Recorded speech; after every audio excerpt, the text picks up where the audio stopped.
Hello everybody, this is William Amzalag and I want to welcome you into our fourth episode of Jeunesse Longevity TV. Jeunesse, we are redefining youth.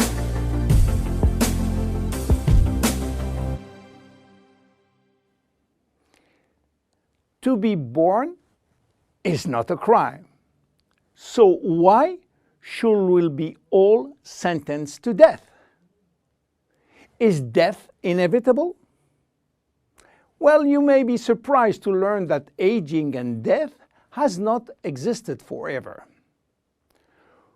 4.5 billion years ago, a single cell came into existence. This single cell did not age. It had the capacity to divide indefinitely. But 3 billion years after, some of the cells started to form organisms such as worms, fish, and finally humans. However, the cells were aging, and their ability to reproduce indefinitely came to an end. And today we know why.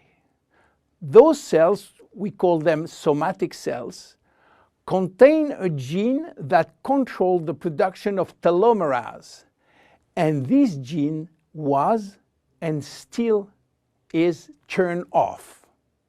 Without the ability to produce telomerase, the telomeres will become shortened and cells will die.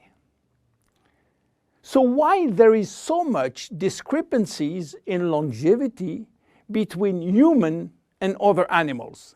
Let me give you some examples. Have you heard about George? George is an American lobster which was born in 1869 and is now 140 years old. He was a sort of mascot in a New York restaurant and got released in the ocean in 2010. He's probably still alive. How come? Are lobsters immortal? Not exactly, but they do not die of old age because their telomerase is constantly turned on, so the cells do not die. However, they are sensitive to infection in their shell, and they may die from this disease. In Japan, koi fish are known to live very long.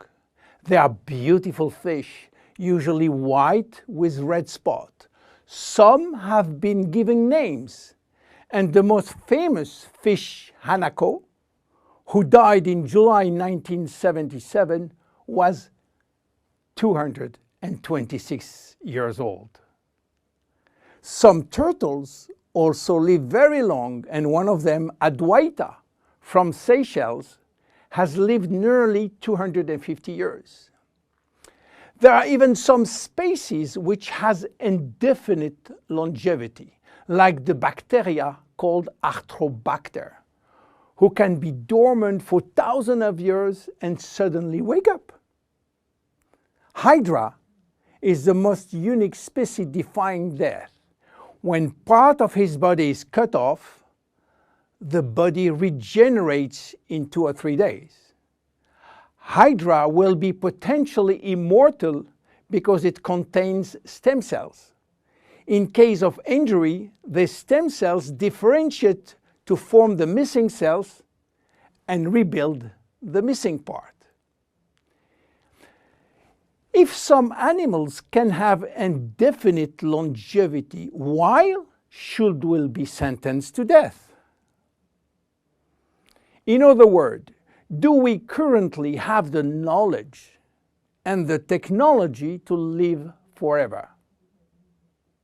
At this precise moment, the answer is no. But here is what we do know. We can already reverse aging in human cells. What we don't know for sure is whether we can reverse aging in you or in me. We can drastically slow down diseases and the aging process far more than people realize. But we don't have yet the magic bullet to extend forever human life. So what it will take to keep us alive long enough? In jeunesse, our generation young believe that we can live enough to live forever, which means that we design temporary solutions as DNA repair, telomerase activation, and stem cell support in order to still be here and still around to benefit from another Nobel Prize scientist, which may give us another solution for the next 20 years. That will give us time to wait for the next discovery, and so on. Yes, immortality is just around the corner. My name is William Amzalag, and I am Generation Young. See you at the next episode. Thank you. Jeunesse. We are redefining youth.